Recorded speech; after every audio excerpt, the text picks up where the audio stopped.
Capítulo 251. El imponente buque de guerra mexicano no parecía dispuesto a dejar escapar tan fácilmente al HMS Rattler, la fragata de reconocimiento británica que intentaba una retirada desesperada. ¡Kabom! Un gran cañón, diseñado para destrozar acorazados, disparó en dirección al HMS Rattler. Aunque habían visto que el enemigo se preparaba para disparar, cuando el sonido ensordecedor retumbó, el corazón del capitán y de la tripulación dio un vuelco. Creían que estaba demasiado lejos como para acertar. El buque enemigo ha disparado el cañón principal. Ya lo sé. Virá a babor. SSSHH, splash. Por suerte, el proyectil cayó en el agua, levantando una gran columna de agua, pero nadie podía relajarse todavía. Maldición, dispararon desde esta distancia. El proyectil cayó justo detrás del HMS Rattler. Eso significaba que tenían el alcance suficiente. Una gota salada salpicó la cara del capitán, deslizándose por las arrugas de su frente mientras sus ojos afilados recorrían alternadamente el buque mexicano y el mar. A toda velocidad para alejarnos. El HMS Rattler, uno de los primeros barcos de guerra británicos propulsados por hélice, confiaba al menos en su velocidad. Con la orden dada, el golpeteo de la maquinaria de vapor bajo cubierta empezó a intensificarse. Desde la sala de máquinas se escuchaba a la tripulación esforzándose al máximo para aumentar la velocidad. ¡Kabom! Splash. Aunque tenían el alcance, no era fácil acertar a un barco pequeño desde esa distancia, o quizá solo tenían suerte. De cualquier modo, el HMS Rattler logró encaminarse hacia Inglaterra sin incidentes. El capitán Charles Napier presentó personalmente todos los documentos reunidos por sus soldados. 15.000 toneladas. ¿Esto es cierto? La voz de Sir Charles Wood mostraba un tono incrédulo. Sí, todo es cierto. Aunque no tienen muchas de 15.000 toneladas, tienen varios de 14.000, 13.000 toneladas, y otras un poco más pequeñas. Sir Charles Wood, jefe de la Marina Real Británica, quedó impactado al leer el informe del capitán Charles Napier. El Imperio Británico contaba con más de 100 buques de madera y algunos fragatas acorazadas y monitores, pero esto no significaba mucho. Al final, el verdadero poder naval de esta época lo representaban los acorazados, o como los llamaban los mexicanos, los buques de hierro. Inglaterra tenía 45 acorazados y, sumados a los 19 de Francia, eran 64 en total, superando los 49 de México por 15 unidades. Parecía obvio que la flota aliada tenía la ventaja. Tráigame la información sobre los barcos franceses que nos compartieron. Con una expresión grave, Sir Wood empezó a anotar números en una hoja. 10.000, 9.000, 9.000. El asistente trajo la información sobre los barcos franceses. 11.000, 9.000, 9.000. Sir Wood finalmente entendió. Entendió por qué México se había atrevido a cruzar el Atlántico tan confiado. Incluso sumando los acorazados británicos y franceses, el desplazamiento total no superaba al de la flota mexicana. Aunque a simple vista no era tan fácil de distinguir, México probablemente tenía más acorazados revestidos de acero. ¡Maldita sea! La voz de Sir Wood destilaba desesperación y rabia. Su mano temblaba ligeramente, y gotas de sudor frío se acumulaban en su frente. Ras. Ras. Después de un rato calculando, Sir Wood, frustrado, rompió en pedazos todos los papeles que había estado escribiendo. Cada cálculo le hacía sentir más atrapado. Ordena reunir a toda la flota. Sin excepción, quiero cada acorazado. Sí, señor. Informa a Francia sobre la situación y pide que reúnan su flota, y comunica también al Imperio Austríaco. El Imperio Austríaco solo contaba con 3 acorazados, que además eran de segunda mano, vendidos por los británicos, pero estaban en una situación en la que toda ayuda, por pequeña que fuera, resultaba vital. La guerra ya había comenzado, y rendirse no era una opción, por mucho que las circunstancias no estuvieran a su favor. Julio de 1856, las batallas continuaban en Sudamérica. Frente al ataque del Imperio Mexicano, el ejército venezolano se encontraba impotente. Las rudimentarias trincheras que habían preparado eran atravesadas con demasiada facilidad. Ta-ta-ta-ta-ta-ta-tan. El sonido de las balas rebotando resonaba por todas partes. ¿Qué diablos son esas cosas monstruosas? El terror y la confusión estaban grabados en los rostros de los soldados. Sus manos temblaban levemente en torno a los rifles, y sus ojos, abiertos como platos, reflejaban la incredulidad de la escena. Decenas de soldados disparaban a los objetos que se acercaban, pero estos seguían intactos, claramente protegidos por acero. Estas extrañas máquinas, que parecían carruajes sin conductores, avanzaban solas, recubiertas de hierro, y se escuchaba un constante zumbido mecánico en su interior. Una de estas máquinas llegó hasta el borde mismo de la trinchera y activó la ametralladora montada en su parte superior. Esa ametralladora la maneja una persona. Apunten al tirador. ¡Bum! Desde el destrozado batallón de artillería venezolana, una respuesta desesperada lanzó un proyectil. Algunos soldados heridos, pero aún en pie, usaron los cañones que quedaban para apoyar a sus compañeros. ¡Bam! El proyectil impactó en el monstruo de acero. Aunque no lo atravesó ni lo hizo estallar, el impacto lanzó por los aires a 3 de los artilleros que disparaban la ametralladora. Sí. A esos malditos. Acaben con ellos. Con los artilleros caídos, los soldados venezolanos aprovecharon la oportunidad para devolver el ataque. ¡Bang! ¡Tatatatatán! Ese alivio duró poco, porque más soldados del Imperio Mexicano comenzaron a avanzar. Usaron los vehículos acorazados como cobertura y empezaron a atacar directamente la trinchera. La trinchera se convirtió en una trampa mortal, ya que quienes ocupaban la posición elevada tenían una gran ventaja en esta situación. Está perdido. Retírense y conserven las fuerzas. El comandante venezolano ordenó la retirada. Los soldados, con pericia, recogieron sus equipos y se retiraron. Era una situación que se repetía una y otra vez en esta guerra. En solo 2 meses, habían perdido la mitad del territorio nacional. Malditos bolivarianos. Los terratenientes locales también nos han dado la espalda. Los hermanos Monagas, quienes alguna vez lograron dominar toda Venezuela con el respaldo británico, ahora estaban totalmente indefensos en plena guerra. Los bolivarianos, como si lo hubiesen estado esperando, se sublevaron y colaboraron con el ejército mexicano, mientras que los terratenientes locales intentaban complacer a México. La única institución que continuaba resistiendo era la Iglesia Católica, temerosa de las políticas de secularización del Imperio Mexicano. ¿Y los ingleses? Lo de siempre. Dicen que enviarán refuerzos una vez que controlen a la Marina mexicana. Malditos, no se puede confiar en nadie. Venezuela enfrentaba sola a México. No tenía aliados que le ofrecieran ayuda. Su principal aliado, Inglaterra, estaba concentrando toda su flota en Europa. Brasil estaba atrapado en conflictos con Paraguay, Uruguay y Argentina. Y la Confederación Perú-Boliviana, en su propia guerra contra Chile. El tiempo en que los hermanos Monagas debían pagar el precio del poder que nunca les había pertenecido se acercaba rápidamente. Brasil, con un ejército regular de 37.000 soldados y una Guardia Nacional de 150.000 hombres, intentaba aparentar la fuerza de una gran nación, pero no era más que fachada. Inglaterra no había cumplido con su promesa de proveer armas y otros beneficios. La cuerda de salvación que representaba Inglaterra resultó estar podrida. Esto no es lo que habían prometido. Su Majestad, el Imperio Británico cumplirá con sus promesas al terminar la guerra. Confíe y espere, por favor. El emperador Pedro II reclamó ante el embajador británico, pero este no tenía cómo responderle. Inglaterra estaba endeudada y sin recursos para prestar dinero a Brasil o para ayudar a construir infraestructura como ferrocarriles y puertos. Por el contrario, Paraguay, aliado de México, había logrado movilizar 80.000 soldados bien entrenados gracias a la reforma militar del presidente López, a pesar de su menor territorio y población.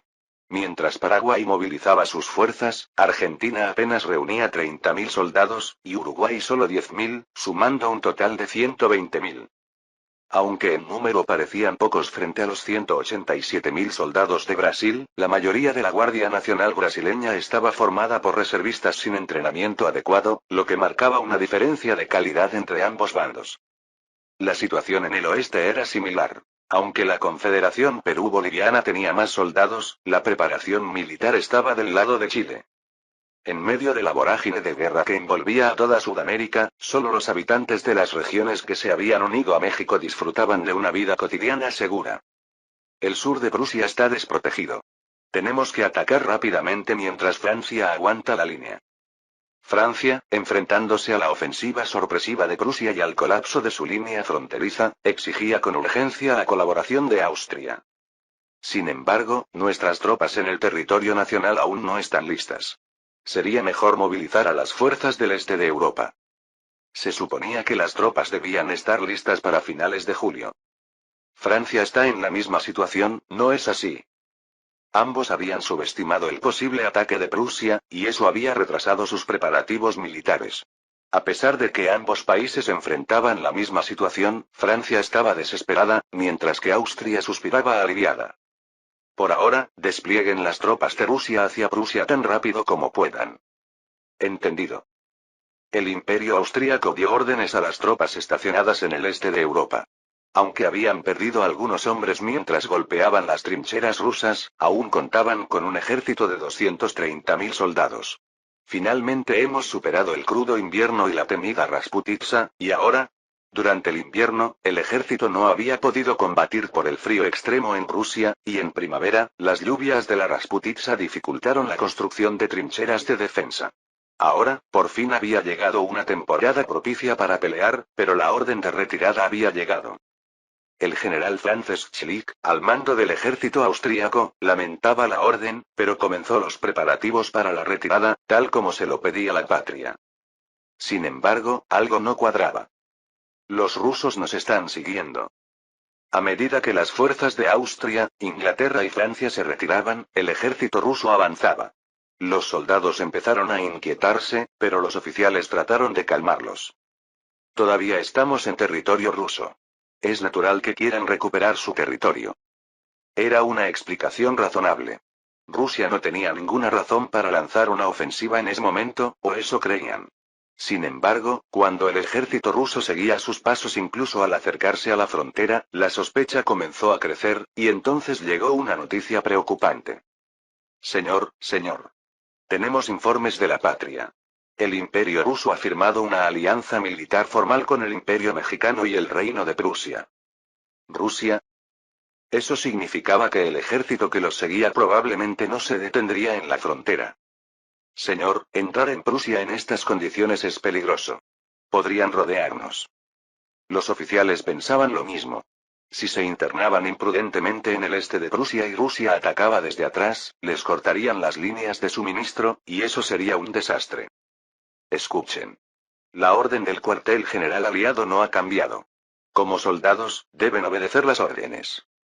Aunque la mayoría de las tropas eran del Imperio austríaco, había contingentes de 30.000 soldados británicos y otros 30.000 franceses.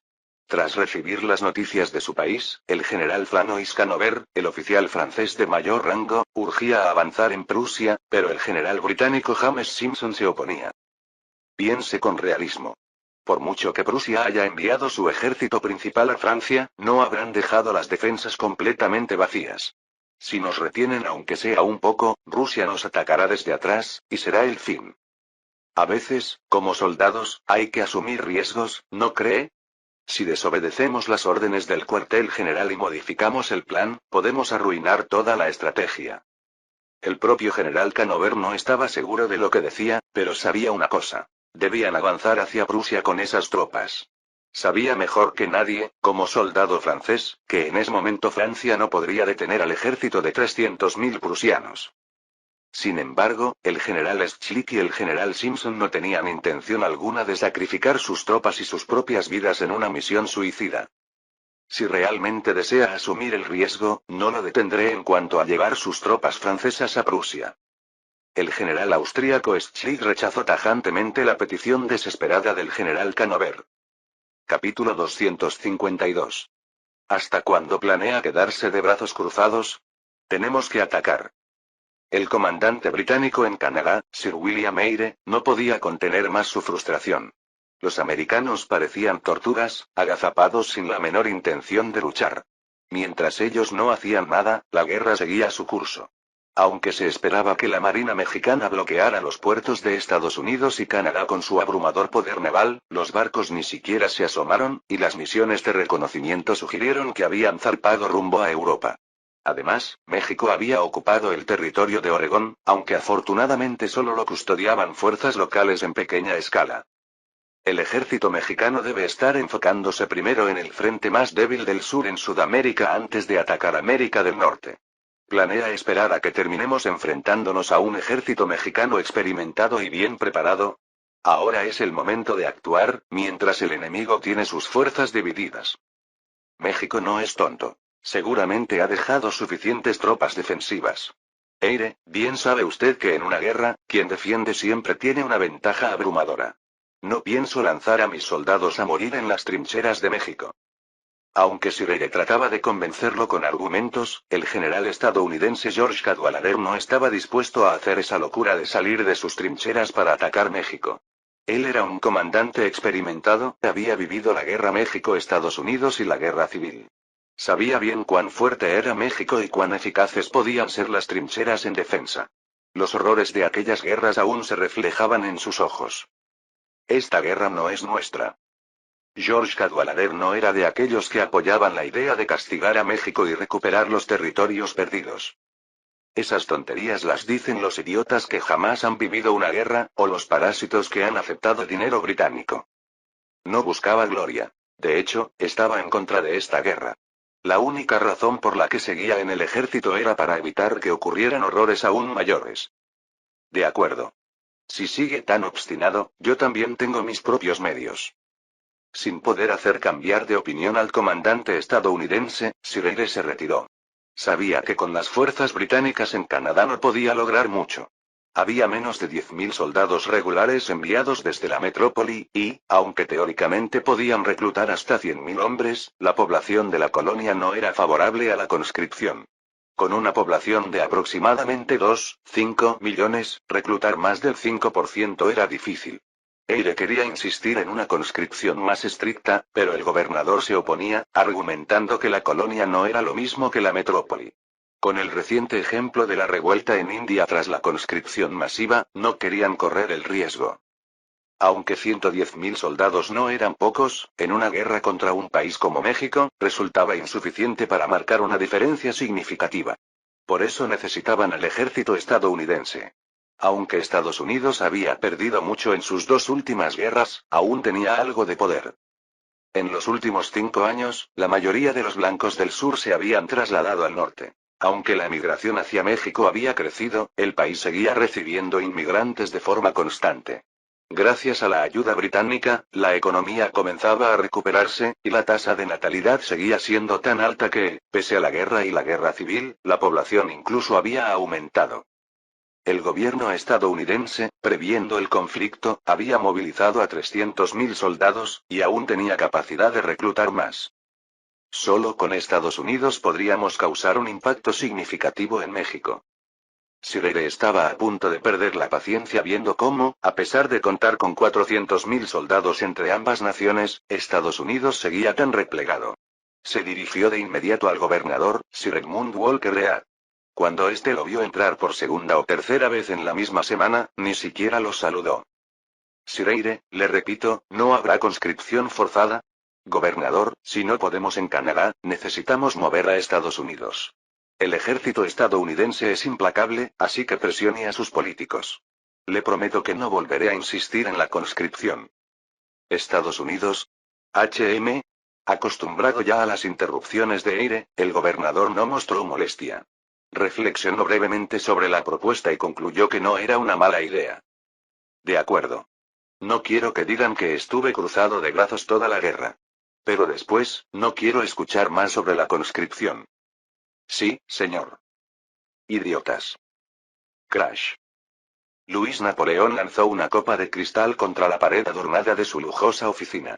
Su temperamento se volvía cada vez más explosivo. Los fragmentos de vidrio se dispersaron por el suelo con un sonido ominoso. Su rostro estaba torcido por la ira, y en sus ojos ardía una furia contenida. Nicolás, maldito imbécil. ¿Alianza? ¿No se da cuenta de que acaba de crearse un enemigo mucho más peligroso que Austria? Era como si el mapa de Europa sobre su escritorio estuviera cambiando frente a sus ojos. En su mente, los territorios prusianos se expandían como si fueran manchas de tinta negra. Luis Napoleón sentía un terror profundo. Prusia ya era más fuerte que Austria, incluso sin anexar los pequeños estados alemanes.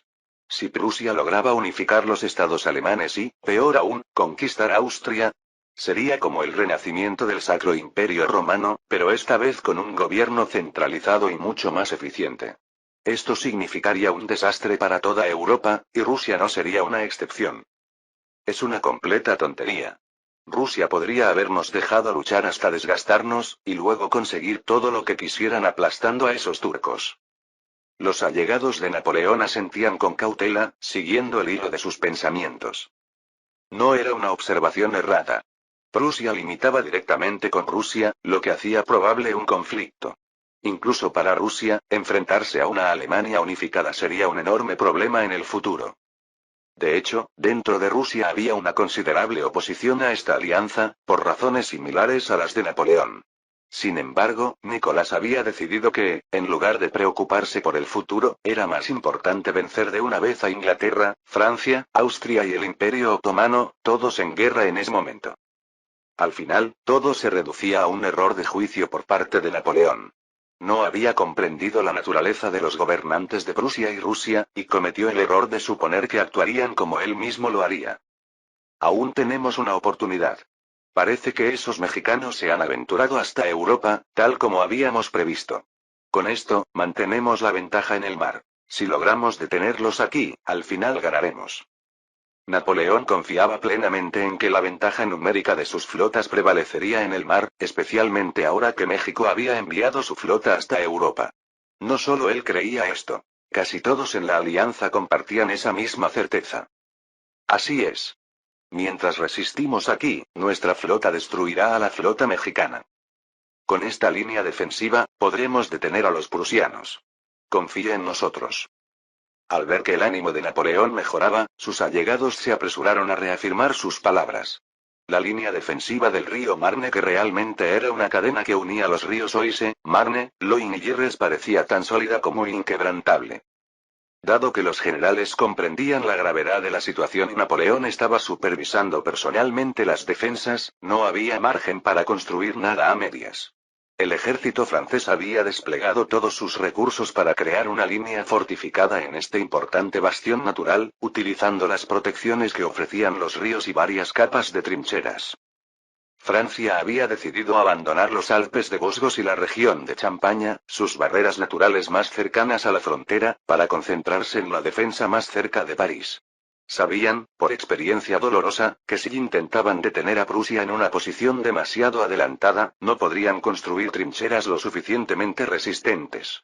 Francia, sorprendida por la velocidad y el poder de destrucción del ejército prusiano, retiró todas sus tropas de la frontera, permitiendo que, en tan solo 3 semanas, las fuerzas prusianas avanzaran hasta la línea defensiva del Marne, a solo 150 kilómetros de París. Por muy fuertes que sean, dudo que se atrevan a rodear esta línea defensiva. Napoleón, confiado, habló en voz alta. La línea defensiva semicircular cubría el norte, este y sur de París. Si el enemigo intentaba rodearla, sus rutas de suministro serían fácilmente interceptadas. 300.000 soldados es una gran cantidad, pero no es suficiente para que Francia se rinda. Francia no se arrodillará por solo 300.000. A cada momento, las trincheras se iban llenando de más soldados.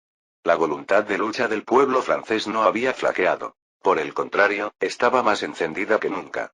Además de jóvenes ansiosos por ganar gloria, muchos estaban indignados por el ataque prusiano y dispuestos a defender su país. Los oficiales de reclutamiento franceses apenas necesitaban persuadirlos. Resistiremos aquí, 1 o 2 años, los que sean necesarios.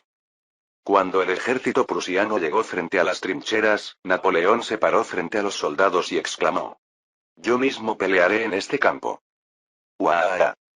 La flota del Imperio Mexicano se había detenido en el sur de las aguas de Irlanda. Las flotas de Inglaterra y Francia ya los esperaban. Era de esperar que vinieran por aquí.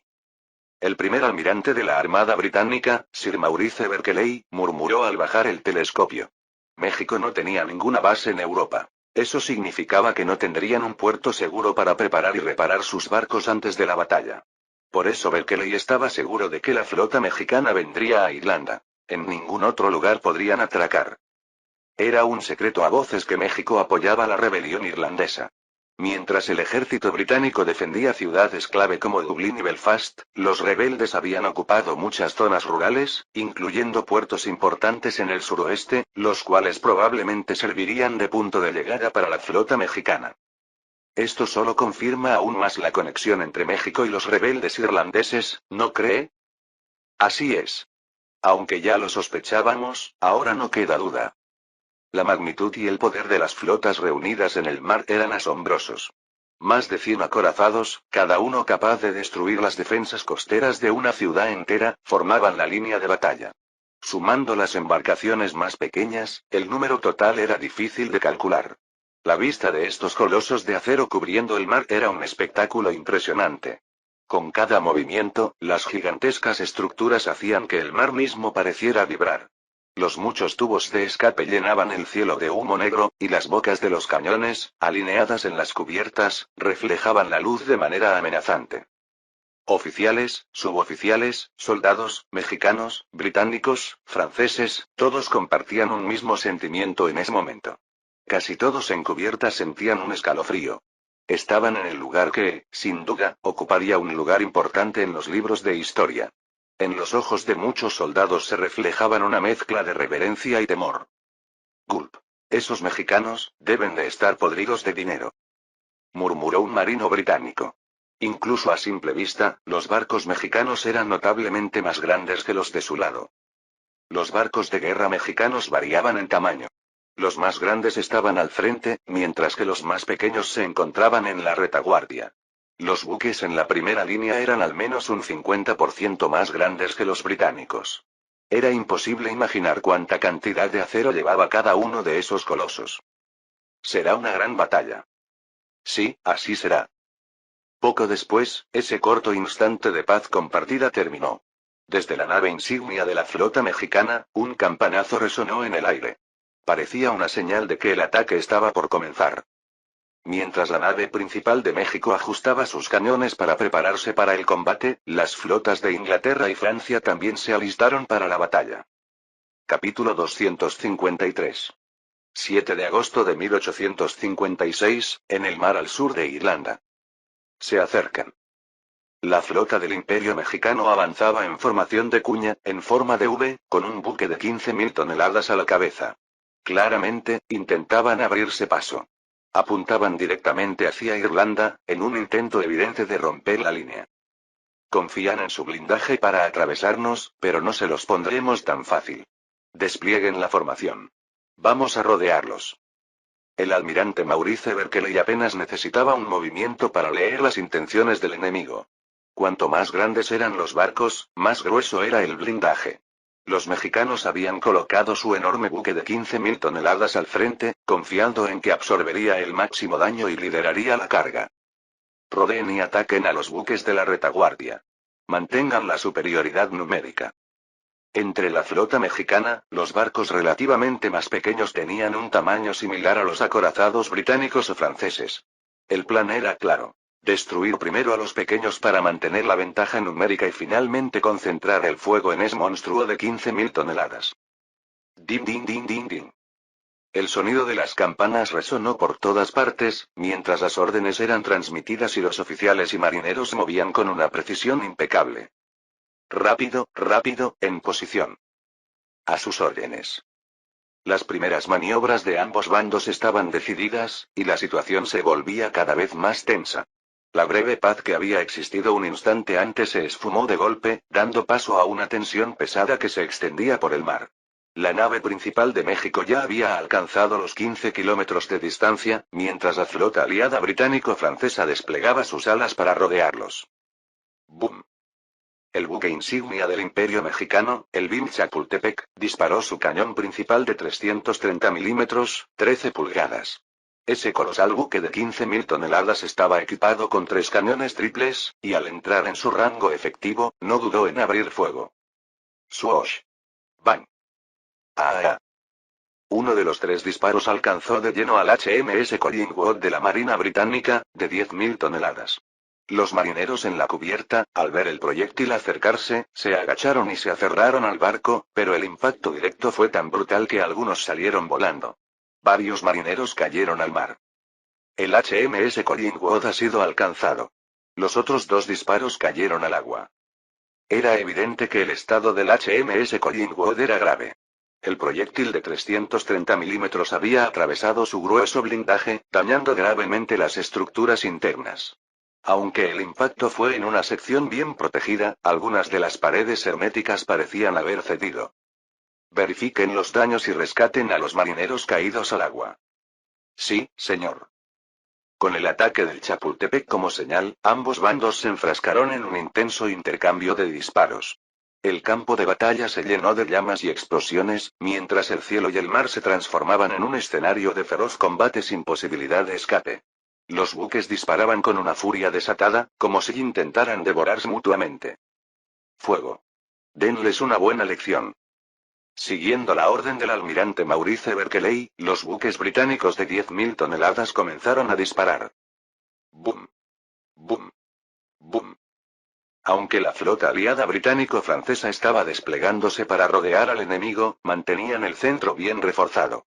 Desde un inicio, la táctica de rodeo no tenía sentido si no podían evitar ser perforados. En el centro estaban las fuerzas principales, con barcos de 11.000 toneladas de Francia y de 10.000 toneladas de Gran Bretaña, todos armados con cañones de gran calibre. El almirante francés Charles Rigaud de Genouilly también ordenó abrir fuego. Disparen. Golpear a los buques que avanzaban en línea recta no era complicado. Aunque el frente del buque ofrecía menos superficie en comparación a los costados, la mayoría de los proyectiles impactaron en el Chapultepec, sin desviarse hacia el mar. Aguanten firmes. Si nosotros resistimos, el buque es indestructible. ¡Bang! ¡Bang! ¡Bang! ¡Bang! ¡Bang! En un instante, 6 proyectiles impactaron en el Chapultepec, y pronto, otros 6 lo siguieron. Maldita sea. Resistan. Todos a bordo del Chapultepec, ya fueran oficiales, suboficiales o marineros, estaban al límite. Cada impacto les hacía sentir la sacudida, y las manos, que se aferraban con fuerza al buque para no salir disparados, ya estaban laceradas y llenas de heridas. Entre los golpes, el temblor y el miedo, algunos empezaron a sentir náuseas. Por más grueso que fuera el blindaje, el impacto acumulado podía terminar por perforarlo, y si la suerte no estaba de su lado, una de esas ondas de choque podía hacer explotar el almacén de municiones. Una explosión así sería una de las peores tragedias, capaz de volar el barco en un instante. Todos estaban tan tensos que parecía que sus corazones iban a saltar del pecho. ¡Bum! ¡Bum! ¡Bum! ¡Bum! ¡Bum! Pero el Bing Chapultepec no se detenía. Aunque los impactos continuos empujaban el barco hacia atrás, ni la nave ni el motor mostraban señales de destrucción. ¡Bum! ¡Bum! ¡Bum! ¡Bum! Desde la retaguardia se oyeron más disparos. Mientras el Bing Chapultepec soportaba los impactos, los barcos aliados respondían con igual ferocidad, como si quisieran vengarlo. Las explosiones de los cañones, ahora mucho más grandes que en la era de los buques de línea, resonaban en el campo de batalla, y el humo característico de los motores a vapor cubría el cielo. La flota aliada británico-francesa, desplegada con habilidad en alas, había comenzado a atacar los barcos del medio y la retaguardia de la flota mexicana, y los barcos mexicanos giraban sus torretas para devolver el fuego. Aunque los calibres de los cañones eran mucho mayores que en los tiempos de los buques de línea, la batalla no se decidía fácilmente y se extendía en el tiempo, en gran parte debido a las mejoras en defensa desde entonces. Ahora, en lugar de desgastar las cubiertas de madera, el objetivo era acumular el impacto suficiente para dañar los sistemas internos y los mecanismos. ¿Por qué no se detienen?, murmuró el almirante Charles Rigaud de Genouilly, de Francia. Todos compartían la misma inquietud. El centro de la flota aliada había salido prácticamente ileso, salvo por 2 barcos desafortunados que habían recibido impactos directos en la sala de máquinas, pero la flota mexicana seguía avanzando sin detenerse.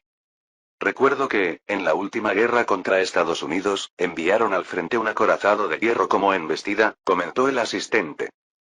La primera guerra tras la desaparición de los buques de línea y la llegada de los acorazados fue la Guerra México-Estados Unidos. Los oficiales británicos y franceses habían estudiado a fondo los registros de esa guerra. No, eso era cuando solo ellos tenían blindaje de hierro. Ahora, nosotros también lo tenemos. Por mucho que hubiera diferencias de tamaño, era físicamente imposible que los sistemas internos no sufrieran algún daño con semejante masa enfrentada. Cambiar uno de esos monstruos de 15.000 toneladas por un buque de 11.000 de Francia sería algo que cualquiera consideraría una buena noticia después de ver esa defensa casi indestructible soportando el fuego concentrado. Pero eso no sucedió. A pesar de haber soportado los impactos, los barcos de la flota mexicana, que ahora estaban a unos 500 metros, se detuvieron y comenzaron a deshacer la formación en cuña. Esto no es la era de los buques de línea, ¿por qué están tan cerca? El almirante Charles Rigaud de Genouilly murmuraba incrédulo, pero el almirante británico Maurice Berkeley era diferente. Intuía que había algo nuevo en juego. Los mexicanos no harían algo así sin una razón. Aumenten la distancia. Mantengan el rango. Mantener la distancia mientras se preservaba la formación de cerco no era fácil, pero la intuición de Berkeley lo gritaba. Había algo extraño. Y su instinto estaba en lo correcto. Es demasiado tarde. El almirante Gerardo Díaz, de México, murmuró con una expresión de satisfacción, cerrando el puño. Aunque su mano estaba gravemente herida, el entusiasmo de ese momento hacía que se olvidara del dolor. Al parecer, los británicos, en contraste con los torpes franceses, habían notado algo raro e intentaban retirarse, pero ya era en vano. Fuego. Aunque el almirante Gerardo Díaz tenía ahora el mando temporal de toda la flota mexicana, las grandes armas aún estaban en silencio. Su orden no era para los cañones principales. Fuego. Siguiendo la orden de Díaz, los artilleros abrieron los tubos lanzatorpedos y rápidamente prepararon los torpedos. Tras una última revisión dentro del tubo de lanzamiento, ajustaron la profundidad y el ángulo con precisión, y dieron la señal de que todo estaba listo. La compuerta del tubo se abrió y se inyectó aire comprimido. El torpedo salió disparado, entrando al agua y avanzando en línea recta, dejando una estela de burbujas a su paso. Impacto en 30 segundos. El enemigo aún no se ha percatado, informó el asistente. Díaz sonrió. Ya era tarde, incluso si lo descubrieran ahora.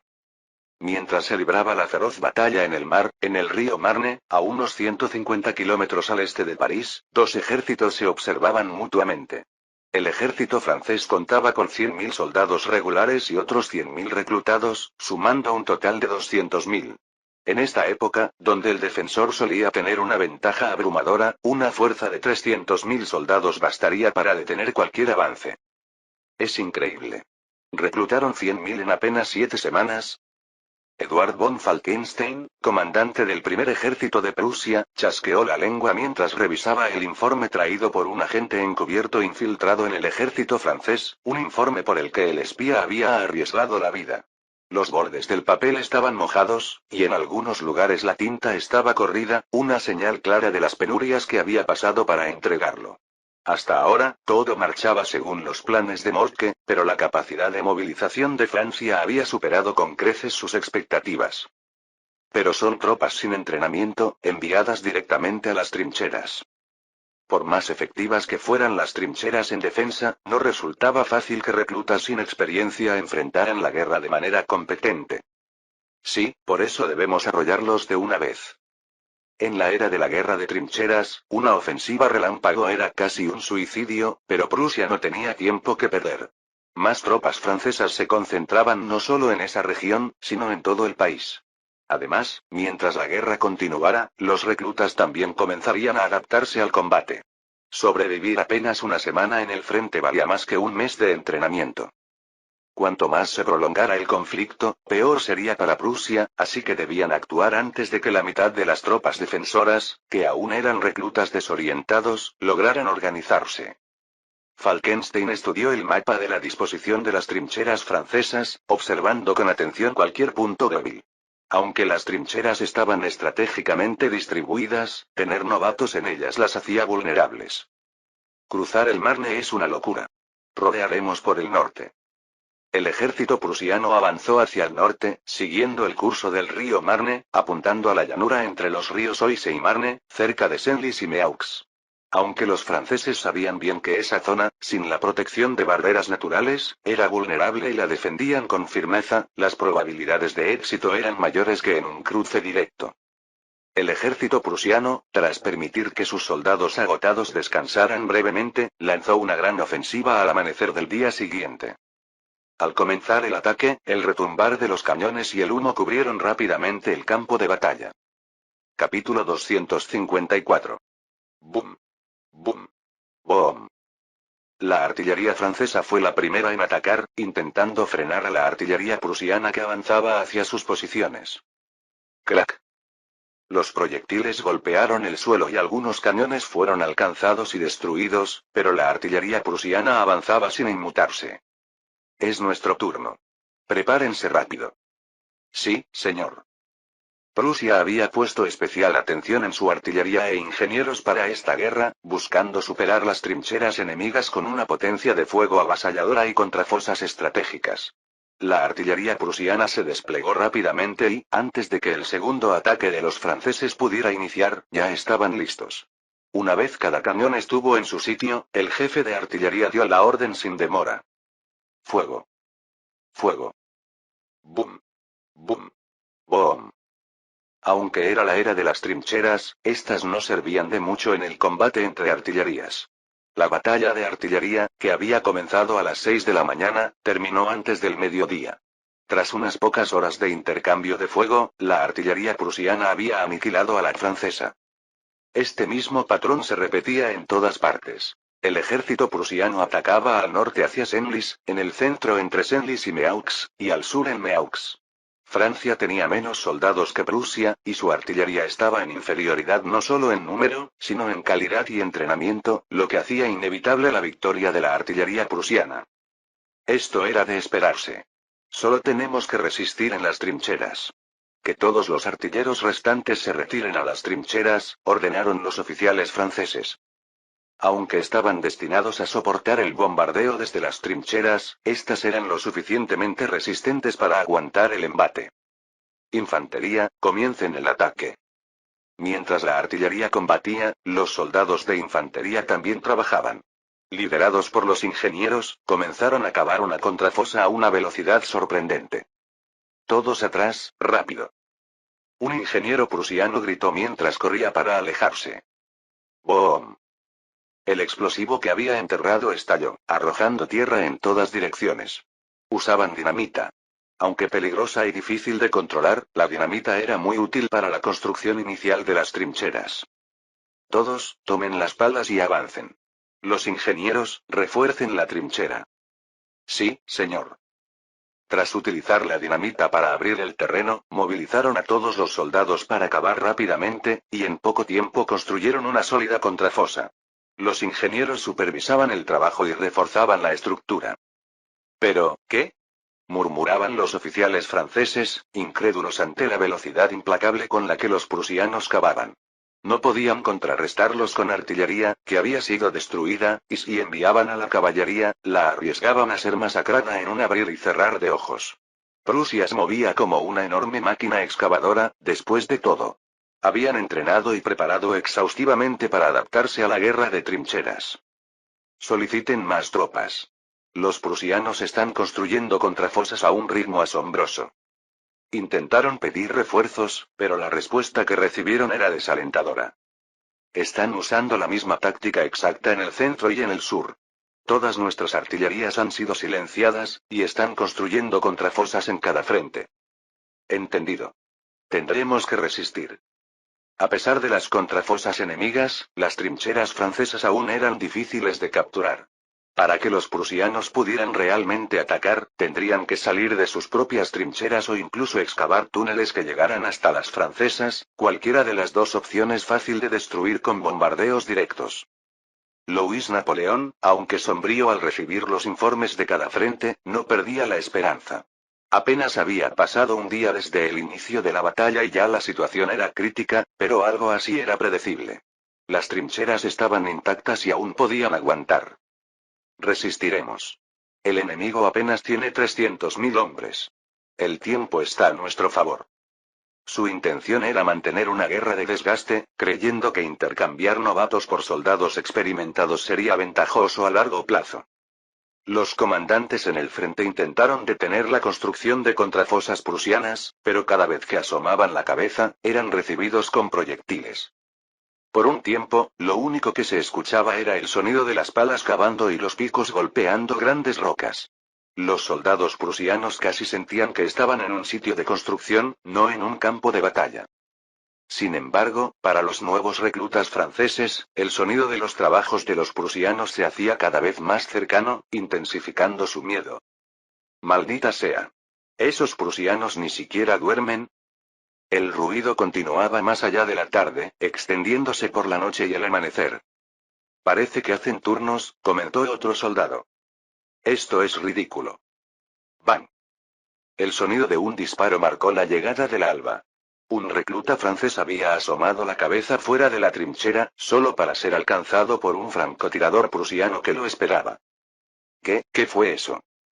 Si no quieres morir, no asomes la cabeza. Comenzamos el combate siguiendo las órdenes.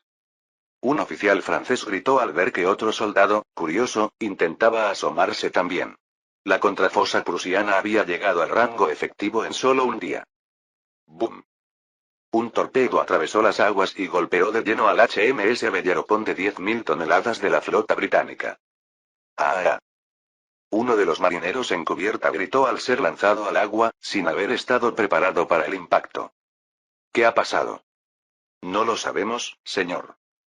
El resto de la tripulación también estaba perpleja ante la repentina sacudida. Sin haber recibido disparos visibles, el barco había sido golpeado por una fuerza devastadora. La Armada Británica no conocía la existencia de los torpedos, y mucho menos estaba preparada para contrarrestarlos. Tras el HMS Bellerophon, el mismo sonido comenzó a escucharse en otros lugares. Los barcos principales del cerco, tanto británicos como franceses, se sacudían bajo el impacto de lo que parecían bombardeos invisibles. 8 buques británicos, incluidos el HMS Temeraire y el HMS Super, y 6 franceses, como el Courbet y el Jean Bart, fueron alcanzados. Los torpedos detonaban con una carga de 200 kilogramos de explosivos que desgarraba las placas externas de los acorazados. Agua. El agua está entrando. Cierren las compuertas. Es inútil, el barco se está hundiendo. La presión del agua había abierto un enorme agujero de 5 metros de diámetro en el casco, imposible de sellar de inmediato. El agua comenzó a inundar varias secciones al mismo tiempo. Aunque los oficiales intentaban coordinar el esfuerzo de contención, el miedo se apoderó de la tripulación ante la perspectiva del naufragio. SSSSHHH. Boom. Para colmo, el sistema de la sala de máquinas sufrió daños. Las máquinas dejaron de funcionar y una tubería de vapor se rompió, liberando una nube de vapor ardiente. ¡Ah! ¡Auxilio! Los ingenieros gritaban de dolor por las graves quemaduras. Uno de ellos, en un intento desesperado, se lanzó al agua que estaba inundando el compartimento, solo para empeorar su situación. Los barcos comenzaron a hundirse. En cuestión de momentos, los mexicanos habían logrado lo impensable. Hundir 14 barcos británicos y franceses con un arma desconocida. Estos acorazados, tan resistentes que ni siquiera los cañones de 13 pulgadas podían dañarlos fácilmente, se estaban desmoronando en un instante. Pero el ataque no se detuvo ahí. Fuego. Descarguen todo. Tenemos que hacer el mayor daño posible ahora. Los barcos mexicanos, viendo el efecto devastador de sus torpedos, lanzaron más en todas direcciones, apuntando tanto a los barcos del centro como a los de los flancos. Aunque utilizar tantos torpedos de un arma tan avanzada parecía ineficiente, para el almirante Gerardo Díaz, el objetivo era claro: aprovechar la sorpresa y la confusión para aniquilar la flota enemiga. ¡Bum! ¡Bum! Varios barcos más comenzaron a hundirse, hasta que finalmente un marinero británico, visiblemente aterrorizado, gritó: ¡Ay! Algo se mueve bajo el agua. Allí. Agarró a su oficial y señaló hacia el mar. En una situación normal, ese comportamiento le hubiera valido una reprimenda, pero el oficial también vio el objeto bajo el agua. ¿Eso es algo? ¡Bum! Un oficial británico soltó un gemido mientras era lanzado al aire, mordiendo su lengua por el impacto.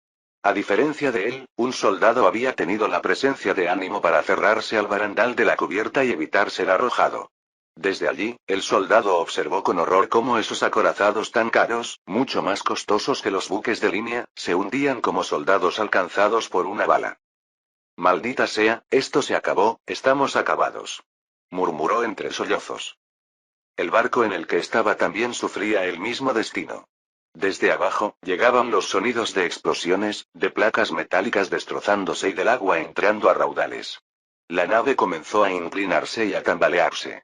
Esto no era la grandiosa batalla que había imaginado antes del comienzo del combate. Era una cacería unilateral.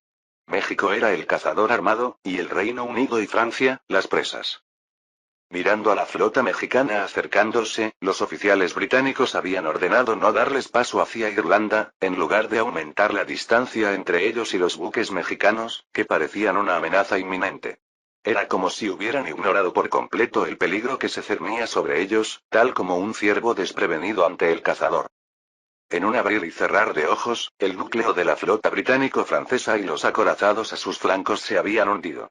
El cerco estaba roto, pero los mexicanos no mostraban ninguna intención de dirigirse a Irlanda. Persíganlos hasta el final. Destruyan todos los que puedan. Sí, señor. Las voces emocionadas por el éxito resonaban en los barcos mexicanos. Retirada. Retirada. Los capitanes de los barcos que no estaban en el centro o en los flancos también dieron la orden de retirada, conmocionados por lo que presenciaban. Maurice Berkeley, comandante de la primera flota británica, se presumía muerto, pues había estado en el centro del cerco. En el caso de los franceses, sus capitanes comenzaron a retirarse sin dudar, obedeciendo la orden inicial de minimizar las pérdidas. ¡Bum! ¡Bum! ¡Bum! La flota mexicana los perseguía implacablemente, disparando sin descanso como una caballería que cazaba a un ejército derrotado en retirada. Traidor. Eres un traidor a la patria. Traidor tú, cobarde. En el Senado del Estado de Nueva York se desató una pelea. Los políticos pro-británicos estaban impulsando una fuerte campaña para que el ejército, que hasta entonces había estado resguardado, se movilizara hacia el frente. ¿Por qué diablos deberíamos salir de nuestras trincheras? Si quieres pelear tan desesperadamente, ve tú mismo al campo de batalla, idiota. ¿Entonces nos quedaremos de brazos cruzados toda la guerra? Esto es una traición a nuestros aliados. Tenemos que hacer algo para apoyarlos. Propuestas para romper la alianza y evitar la guerra carecían de apoyo, ya que estaban aplastadas por los sectores más radicales a favor de la guerra, pero esta discusión era diferente. Abandonar las defensas y atacar a México, que tenía una fuerza terrestre estimada superior a la de generaba fuertes objeciones, incluso entre quienes aceptaban tácitamente el conflicto. Tanto Lincoln como los pacifistas se unieron al bloque en contra de la ofensiva, y la opinión pública estadounidense se dividió en dos. La estrategia militar debe quedar en manos de los comandantes. No tiene sentido que se entrometan quienes no tienen experiencia, argumentaban unos. Es solo que el general George Cadwalader insiste en una postura defensiva. Hay muchos comandantes que abogan por una ofensiva, respondían otros. Entonces él también estará comprado por los británicos, igual que tú, replicaron los acusadores. ¿Qué dijiste? El presidente republicano John C. Fremont presionó a su secretario de guerra. Como comandante en jefe de las fuerzas estadounidenses según la Constitución, Fremont tenía la autoridad para reemplazar a cualquier general a través del secretario de guerra. A mitad de una guerra es una locura cambiar de mando. Deténgase. A pesar de la vehemente oposición, el presidente Fremont avanzó con el cambio de liderazgo, destituyendo al general George Cadwalader de su mando. Capítulo 255. Al tercer día, las trincheras de resistencia de Prusia habían avanzado hasta quedar justo enfrente de las trincheras francesas. No en una sola línea, sino en varias. Si tenías buen brazo, podías lanzar una piedra y alcanzarlos. Desde ahora, el doble de guardias en vigilancia. Revisen que no nos abran un agujero por donde puedan entrar. Si lo pasan por alto, estamos todos muertos. Un oficial francés lanzó la advertencia. Si los prusianos lograban infiltrarse al amanecer, todo terminaría. Los soldados lo sabían bien, así que nadie dormía. Todos se mantenían en alerta. Hasta el tercer día de combate, los franceses no habían logrado un intercambio favorable, pero, por fortuna, ninguna de las partes había sufrido pérdidas devastadoras. La estructura misma de la batalla hacía difícil que ocurrieran bajas graves. Era la madrugada del 9 de agosto de 1856. A las 2 a.m., desde las trincheras prusianas se escuchó un sonido. Un chasquido. Primero uno, luego otro, y otro más, como si fueran en cadena. ¿Qué es ese ruido? Mientras los guardias franceses miraban con recelo, algunos soldados prusianos con buena puntería lanzaron granadas. Un regalito para ustedes, malditos. Se escuchó claramente la voz de un soldado prusiano. La trayectoria de los proyectiles apenas se veía bajo la noche oscura, pero los soldados franceses sintieron cómo el temor les paralizaba el pecho y sus corazones latían con fuerza. Granadas. Al ver algo volar en la oscuridad, un oficial gritó. No era como las granadas que él recordaba, pero en esta situación, ¿qué más podría ser? Era un arma conocida desde hacía tiempo, y nadie podía confundir el impacto de una granada. Apártense todos. El teniente se apartó de la granada, pero no era la misma granada inestable y de poco impacto que conocía. Esta, de fabricación mexicana, era mucho más potente de lo que había imaginado. ¡Bum! El fusible retardado se encendió, y la explosión sacudió el lugar. La granada de fragmentación se rompió y sus restos destrozaron la trinchera. El estruendo retumbó como un trueno y el impacto fue como el de una bomba, devastador, destrozando a los soldados cercanos. ¡Ah! ¡Ah! Mi pierna. ¡Bum! ¡Bum! ¡Bum! ¡Bum! ¡Bum! Las granadas prusianas barrían la trinchera. Fragmentos volaban en todas direcciones y los soldados que apenas despertaban no lograban comprender qué sucedía antes de perder la vida. Ahora. Con el sonido de pasos ligeros, las trincheras prusianas y francesas quedaron conectadas, y un sinfín de soldados comenzó a entrar. Levántense. Los prusianos han entrado. ¡Bang! Ratatatatata. ¡Ga! Mientras la atención de los franceses estaba en la trinchera, más prusianos empezaron a correr hacia el terreno abierto, atravesando los escasos 30 metros que los separaban. Ya estaban demasiado cerca, habían pasado por encima de los obstáculos. Un enorme número de soldados prusianos empezó a invadir las trincheras francesas, sumiendo a los soldados en un terror abrumador. Los oficiales quedaron en shock, mientras que el mando prusiano celebraba. Lo logramos. Un asistente gritó. Era el informe de que los ejércitos del norte, el centro y el sur de Prusia habían lanzado granadas, neutralizando momentáneamente las trincheras y abriendo paso. No podía ser de otra forma. Las trincheras no tenían búnkeres subterráneos. México, como pionero en guerra de trincheras, había ideado búnkeres subterráneos conectados a las trincheras para proteger contra bombardeos y ataques con granadas. Compartieron esta estrategia con sus aliados prusianos, pero mantuvieron en secreto su existencia para evitar que el enemigo también las implementara. Las trincheras de otros países no eran más que zanjas superficiales cavadas por soldados para refugiarse de disparos y bombardeos. Pero las trincheras mexicanas se habían reforzado con materiales de construcción, como madera, y se habían convertido en verdaderas fortificaciones, con búnkeres, puestos de mando, instalaciones médicas, y almacenes de munición. Aunque la trinchera enemiga era rudimentaria, estaba compuesta de varias líneas, así que no habían exterminado a los soldados franceses, solo habían abierto una brecha, pero para los prusianos, eso era suficiente. La verdad, no es exagerado decir que ganamos gracias a México. También fue México quien les mostró la efectividad de las granadas en la guerra de trincheras y les suministró granadas mejoradas en grandes cantidades. Por más que Prusia se preparara para la guerra, sin la ayuda de México, no habrían podido neutralizar las trincheras de esta manera. Sí, ¿y no será la mejor recompensa derrotar a Francia y ganar esta guerra? Las relaciones entre ambas naciones nunca habían sido tan sólidas. La unión de las familias reales estaba a punto de realizarse, y la alianza era mutuamente beneficiosa, tanto económicamente como estratégicamente. Además, la simpatía entre los ciudadanos de ambos países era bastante fuerte. Eso es. Donde falte fuerza, manden refuerzos y empujen con todo hasta arrasarlos. Siguiendo las órdenes del comandante Falkenstein, Prusia comenzó a desplegar a sus reservas. Era un ataque total, con todas las fuerzas movilizadas. Corran, huyan. ¡Bang! El oficial francés disparó sin dudar al soldado que gritaba por huir. Si huyes, morirás aún más rápido. Los artilleros prusianos tienen todo en la mira de todos modos. ¡Bum!